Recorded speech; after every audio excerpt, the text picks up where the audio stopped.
नमस्कार, देश की डायरी में आपका स्वागत है। मैं हूं वीरेंद्र तिवारी। आज हमारे ओरछा के ट्रिप का तीसरा दिन है और आज हम हैं श्री हरदौल के महल में।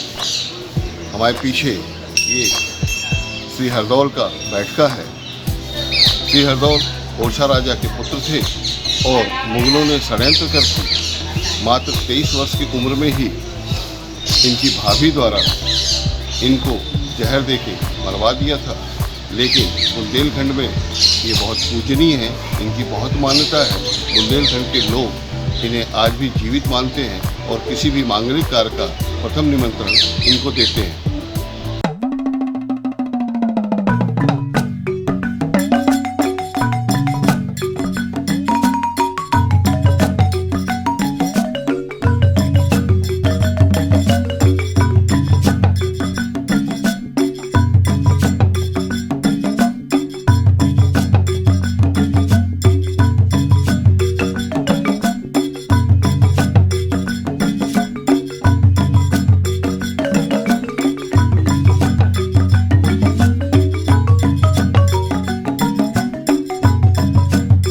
लाला हरदौल यहाँ के राजा के छोटे भाई रहे हैं और बुंदेलखंड में इनको देव रूप में माना जाता है।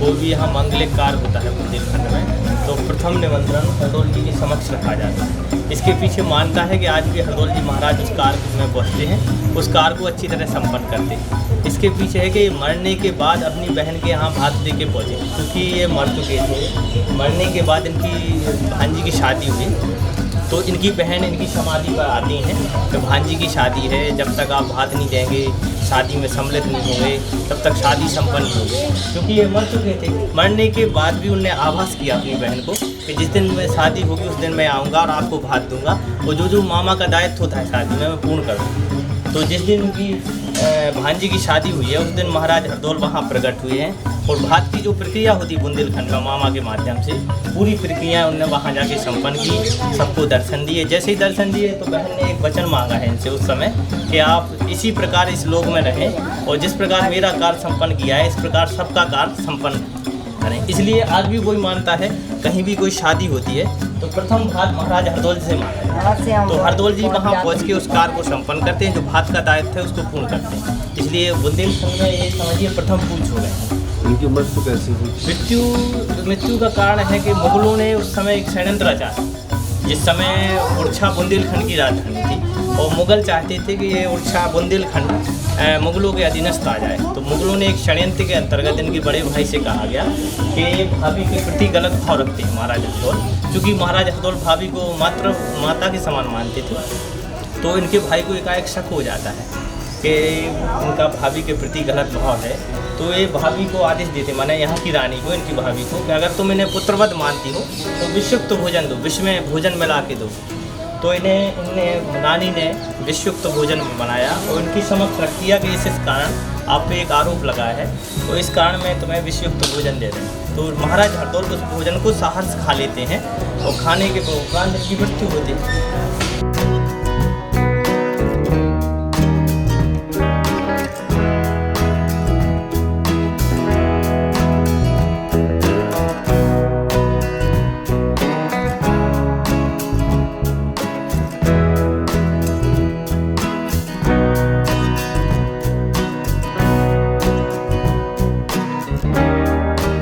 ये जो दो पिलर दिख रहे हैं उनमें से एक है सावन और दूसरा है भादो। कहते हैं कि ये पिलर साल में एक दफा, जब सावन महीने का अंत और भादो महीने की शुरुआत होती है तो आपस में मिल जाते थे।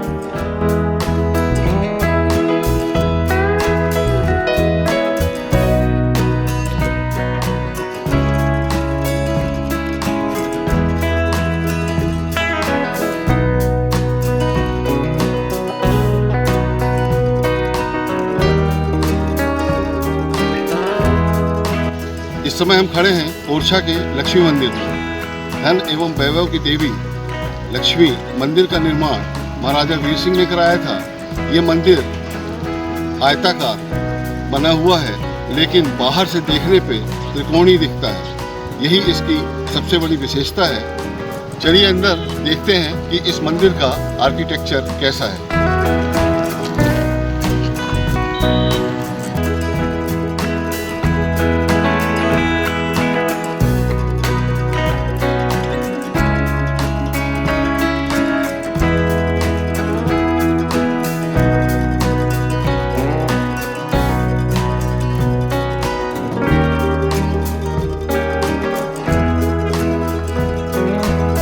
वीर सिंह देव ने अपने महल से कुछ ही दूरी पर एक भव्य मंदिर बनवाया जो धन एवं वैभव की देवी लक्ष्मी को समर्पित है।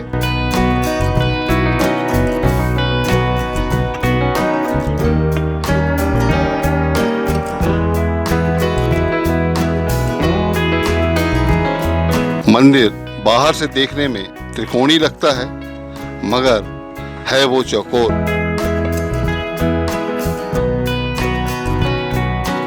मंदिर का स्ट्रक्चर किसी किले से कम नहीं है।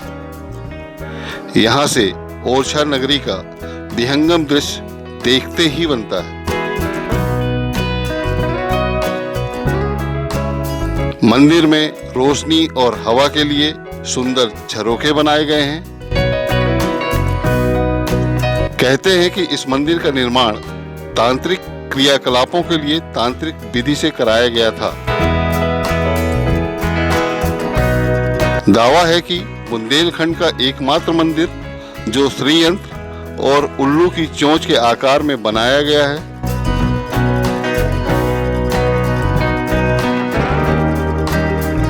मान्यता है कि यहाँ दीपक जलाने से लक्ष्मी माता प्रसन्न होती हैं।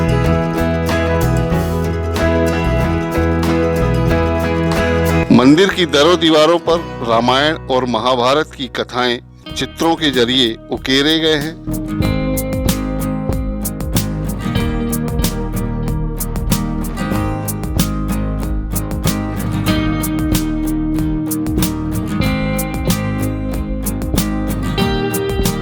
मंदिर में गलियारे भी बनाए गए हैं। जाहिर है आयोजनों के दौरान इन गलियारों का इस्तेमाल आगंतुकों के बैठने के लिए होता रहा होगा।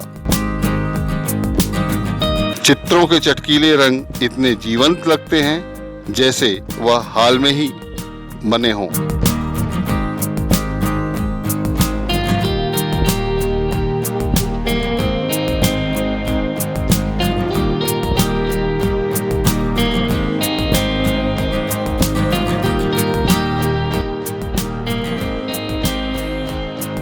ओरछा में कल्प वृक्ष भी है।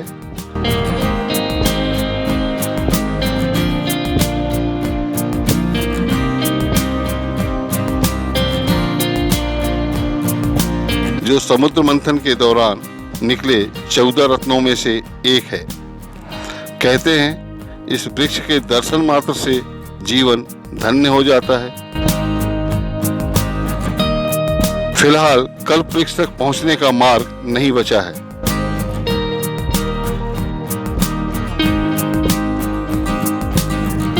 ओरछा सीरीज में सिर्फ इतना ही। उम्मीद है आपको सभी वीडियो पसंद आए होंगे। पुरानी विरासतों की नई कहानी के साथ हम आपसे जल्द रूबरू होंगे। तब तक आप अपना ख्याल रखिए। नमस्कार।